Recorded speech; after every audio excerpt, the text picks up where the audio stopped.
Have you ever avoided starting something? Not because you didn't care, but because you just couldn't. You knew what to do, you even wanted to do it, but starting felt like you just can't. You just can't get going. That stuck feeling isn't a lack of motivation, and it's not laziness. It could be a variety of things. Maybe you won't get the results you wanted. What will other people think? Can you get it done? How much effort's involved?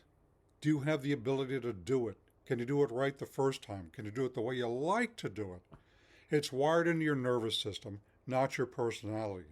Watch this video series and you can begin to understand what's happening underneath those concerns, those feelings, and learn practical, compassionate ways to work with your feelings. This series explores how neurodivergence connects to decision paralysis, procrastination, fear of failure, addiction and compulsive coping, executive function dysregulation, ADHD, autism spectrum differences, dyslexia, and anxiety. It's a lot. But having an issue with one of these definitely does not mean having all of them. But they do share some common connections on how your response system works to deal with stress, expectations, and uncertainty. Each of these episodes will help you identify underlying causes, not just surface behavior, understand why certain advice hasn't worked, explore ways to reduce or work with these patterns if and when you want to. So there's no judgment, no pressure, just clarity and choice. Let me back up for a second to a word I mentioned before and explain what neurodivergent actually means. It's an easy definition.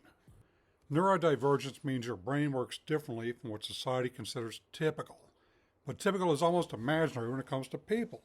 We're all different. Imagine how dull it would be if we were all the same. So it doesn't mean something is wrong with you, and it isn't an illness or defect.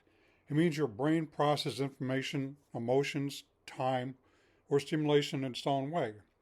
This could include, thinking faster or slower, feeling emotions more intensely, getting overwhelmed more easily, struggling with starting tasks, hyper-focusing on things that matter or even don't matter. But here's the best one, possibly having talents and abilities that typical people do not have.